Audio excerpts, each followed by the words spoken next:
BMTC ನೌಕರರ ಕುಟುಂಬಕ್ಕೆ ಸಾರಿಗೆ ಇಲಾಖೆ ಗುಡ್ ನ್ಯೂಸ್ ಅನ್ನ ಕೊಡ್ತಾ ಇದೆ. 1 ಕೋಟಿಯವರೆಗೆ ಅಪಘಾತ ವಿಮೆಯನ್ನ ಇದೀಗ ಘೋಷಣೆ ಮಾಡಲಾಗಿದೆ.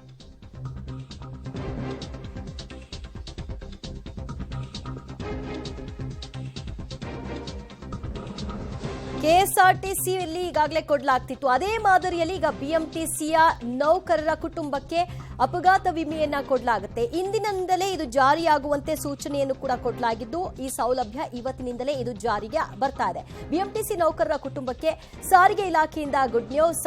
ರಾಮಲಿಂಗಾರೆಡ್ಡಿ ಅವರ ಸೂಚನೆ ಮೇರೆಗೆ ಇಂಥದ್ದೊಂದು ನಿರ್ಧಾರವನ್ನ ತೆಗೆದುಕೊಂಡಿದ್ದಾರೆ. ಕೆಎಸ್ಆರ್ಟಿಸಿ ಮಾದರಿಯಲ್ಲೇ ಬಿಎಂಟಿಸಿಯ ನೌಕರರ ಒಟ್ಟು 28,000 ನೌಕರರ ಕುಟುಂಬಕ್ಕೆ ಈ ಮೂಲಕವಾಗಿ ಇನ್ ಕೇಸ್ ಕರ್ತವ್ಯದಲ್ಲಿ ಇದ್ದಂತಹ ಸಂದರ್ಭದಲ್ಲಿ ಅಥವಾ ಕರ್ತವ್ಯದಲ್ಲಿ ಇಲ್ಲದಂತಹ ಸಂದರ್ಭದಲ್ಲಿ ಅಪಘಾತವೇನಾದರೂ ಸಂಭವಿಸಿದ್ರೆ ಅವರ ಕುಟುಂಬಕ್ಕೆ 1 ಕೋಟಿಯವರೆಗೂ ಅಪಘಾತ ವಿಮೆಯನ್ನ ಅವರು ತೆಗೆದುಕೊಳ್ಳಬಹುದಾಗಿದೆ.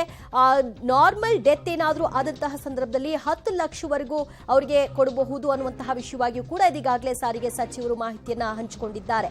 ಇದು ಇಂದಿನಿಂದಲೇ ಈ ವಿಮಾ ಸೌಲಭ್ಯ ಜಾರಿಯಾಗುತ್ತೆ.